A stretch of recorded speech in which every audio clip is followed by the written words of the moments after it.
नमस्कार, आप देख रहे हैं आकाशवाणी न्यूज। मैं हूं आपके साथ कृतिका कृति। आज हम बात करेंगे चतुर्मास को लेकर। चतुर्मास के आरंभ होने के बाद हमें क्या कुछ करना चाहिए और क्या कुछ नहीं करना चाहिए, क्या करने से हो सकता है लाभ और क्या करने से हो सकते हैं बड़े नुकसान। इन्हीं सब बातों को लेकर आकाशवाणी न्यूज संवाददाता गौरीश मिश्रा ने बात की है पंडित धर्मेंद्र नाथ मिश्र से। आइए जानते हैं चतुर्मास के दौरान क्या सावधानियां हमें बरतनी चाहिए।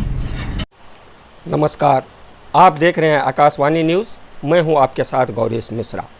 चातुर्मास का प्रारंभ हो चुका है और इस चातुर्मास के दौरान क्या होना चाहिए और क्या नहीं होना चाहिए, चातुर्मास क्या है, चातुर्मास के बारे में साधकों की जिज्ञासा को शांत करने के लिए आज हम पहुंचे हैं त्रिलोक धाम स्थित हर प्रवक्ता एवं याज्ञिक सम्राट आचार्य धर्मेंद्र नाथ मिश्र के पास। हमारे साथ बात करने के लिए हैं अभी आचार्य पंडित धर्मेंद्र नाथ मिश्र जी। आचार्य जी, आकाशवाणी न्यूज़ में आपका स्वागत है। बहुत बहुत स्वागत आप लोगों का भी गौरीश भाई, बहुत बहुत धन्यवाद। आज हम इनसे जानते हैं कि चातुर्मास क्या है और इसका क्या महत्व है। आचार्य जी, चातुर्मास क्या है और इसका क्या महत्व है, इस बारे में आप थोड़ा विस्तृत रूप से जानकारी प्रदान करते। देखिए गौरीश भाई, चातुर्मास जितने भी मास हैं 12 महीना वर्ष के, उसमें चातुर्मास यानी हरि शयन एकादशी के दिवस से लेकर के जब हरि जागते हैं, वह कार्तिक शुक्ल पक्ष के एकादशी के दिवस, वह अवसर हम लोगों को प्राप्त होता है। यह चातुर्मास संतों के लिए, आध्यात्मिक जीवन जीने वालों के लिए और जो अध्यात्म मार्ग पर प्रवृत्त करते हैं, अपने आध्यात्मिक जीवन के द्वारा समाज के कल्याण, राष्ट्र के कल्याण को करते हैं और संतत्व जीवन जीते हैं, संतत्व प्रवृत्ति को जीते हैं, उन्हीं के लिए यह चातुर्मास का अमृत महोत्सव 4 महीने का रखा गया है, जो हरिशयन एकादशी से शुरू होकर के देवोत्थान एकादशी तक का समय निर्धारित किया गया है शास्त्रों में और पुराणों में। इसमें होता क्या है, देवासुर संग्राम हुआ था, जो सब जानते हैं। पुराणों के अंतर्गत देवासुर संग्राम का वर्णन है, श्रीमद् भागवत महापुराण के अंतर्गत देवासुर संग्राम का वर्णन है।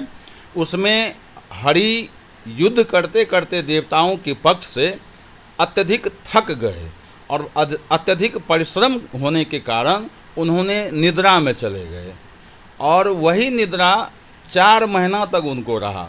इसी वजह से एक यह भी कारण है कि चातुर्मास व्रत आरंभ होने के पश्चात सभी तरह के मांगलिक कर्म जो होते हैं, विवाह आदि संस्कार, वो अवरुद्ध हो जाते हैं। फिर भी आध्यात्मिक जो जप तप पूजा पाठ है, चूँकि सावन का मौसम है, सावन का महीना है, इसमें रुद्राभिषेक होता है, शिव का पूजन होता है, शिव का विशेष आराधना होता है, तो इस वजह से ये सब कर्म तो होते रहते हैं, नित्य नैमित्तिक कर्म भी होते रहते हैं, किंतु वैवाहिक मांगलिक कार्य उत्सव जो होते हैं ये नहीं होते हैं। और यही जब भगवान कार्तिक शुक्ल पक्ष की एकादशी तिथि को भगवान जागते हैं और उनको जगाते हैं, बड़ा ही अद्भुत महिमा है मिथिलांचल का, मैथिल धर्मशास्त्र का, सनातन धर्मशास्त्रों के अंतर्गत भगवान को जगाते हैं। विधिवत उसका मंत्र है, ब्रह्मेंद्र रुद्रेण भिवंदमानो भवान षड्वंदित वंदनीयः प्राप्ता तवेयंकिल कामुदाख्या जागृ क्व चलूकनाथ। इसी मंत्र के द्वारा भगवान को शंख घंटी घड़ियाल के द्वारा जगाया जाता है। उसके बाद चातुर्मास व्रत का विश्राम हो जाता है और तमाम तरह के मांगलिक महोत्सव, मांगलिक उत्सव, विवाह आदि संस्कार पुनः शुरू हो जाते हैं। अच्छा आचार्य जी, चातुर्मास के दौरान क्या क्या करें और क्या क्या नहीं करना चाहिए, इस बारे में थोड़ी जानकारी प्रदान करें। इसमें सबसे पहले जो चातुर्मास को समझते हैं, समझने वाले हैं, और ख़ास करके यह तो संतों का मास है, इसमें संत लोग प्रवास नहीं करते हैं, अपने आवास में ही रह करके आध्यात्मिक साधना देश के लिए, राष्ट्र के लिए, परिवार के लिए और समाज के लिए, जन कल्याण हेतु वह प्रवासी नहीं होते हैं। अपने आवास में जो जहाँ पे जो संत जिस जगह पे रहते हैं वहीं पे प्रतिष्ठित होकर के यह व्रत 4 महीने का पूर्ण करते हैं। और इसमें केवल आध्यात्मिक विकास, आध्यात्मिक साधना अवरुद्ध न हो, इसलिए प्रवास वर्जित है। इस चातुर्मास के क्रम में संतों का, आध्यात्मिक प्रवृत्ति वाले सज्जनों का प्रवास वर्जित है। अपने अपने निज आवास में रहकर ही आध्यात्मिक साधना करते हैं ताकि देश सुरक्षित रहे, राष्ट्र को आध्यात्मिक शक्ति की प्राप्ति हो, ऊर्जा की प्राप्ति हो। और इसमें ज़्यादा बोलना वर्जित रहता है, ज़्यादा खाना वर्जित रहता है, अभक्ष्य पदार्थ का आप भक्षण नहीं कर सकते हैं, पूजन में मैक्सिमम अधिक से अधिक समय देना पड़ता है।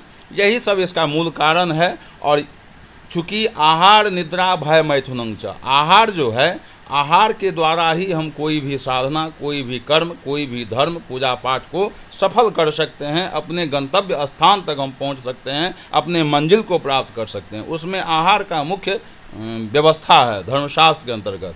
तो इसलिए खान पान पे ध्यान रखना पड़ता है, नियम निष्ठा से रहना पड़ता है और अभक्ष्य पदार्थ का भक्षण नहीं करते हैं। जत्र तत्र कहीं हम न घूमते हैं, हम लोग न विचरण करते हैं। ये संतों का जो है मास है, संतों के लिए विशेष करके ये व्यवस्था धर्मशास्त्र में है, क्योंकि हिंदू सनातन धर्मशास्त्र के अंतर्गत संतत्व शक्ति के द्वारा ही यह राष्ट्र, यह देश, यह समाज, यह परिवार और व्यक्ति खुद स्वयं प्रफुल्लित होता है, प्रसन्न होता है। चातुर्मास की अवधि क्या है, कब से कब तक है, इसको जरा सरल भाषा में तिथि अनुसार आप समझा देते हैं। हाँ, तो आषाढ़ शुक्ल पक्ष की जो एकादशी होती है उसको हरिशयन एकादशी के नाम से जाने जाते हैं और वह इस बार दिनांक 20/7/2021 को पड़ रहा है।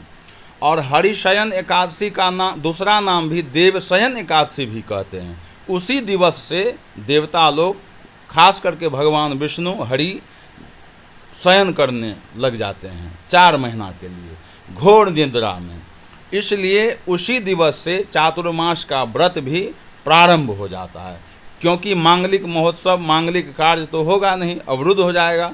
तो इसलिए चातुर्मास आषाढ़ मास के शुक्ल पक्ष के एकादशी तिथि से ही यह चातुर्मास का व्रत शुभारंभ हो जाएगा देवशयनी एकादशी के दिन से, और वह पूर्ण होगा देवोत्थान एकादशी, उसका नाम है, देवोत्थान भी कहते हैं। वह है 15/11/2021 ईस्वी को देवोत्थान एकादशी होगी। और उसमें जब भगवान को सभी संत मिल करके, सभी गृहस्थाश्रम धर्म के अनुयायी मिल करके, गृहस्थ मिल करके जब भगवान को जगाएंगे, तब जा कर के यह चातुर्मास व्रत उस दिवस से पूर्ण हो जाएगा, विश्राम हो जाएगा।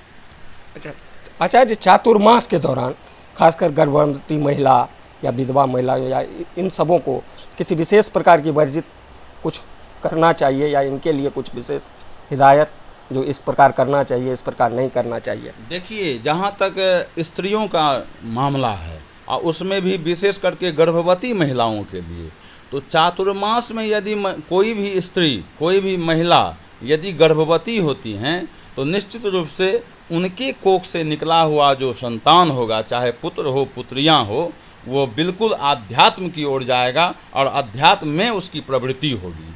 बस उसको गाइड आप किस हिसाब से करते हैं, हम लोग इस पे थोड़ा ध्यान रखना पड़ेगा। चूँकि चातुर्मास में जिनका भी जन्म हुआ है, बड़े बड़े संतों का चातुर्मास के क्रम में जन्म हुआ है, 100 उदाहरण है शास्त्रों में, पुराणों में।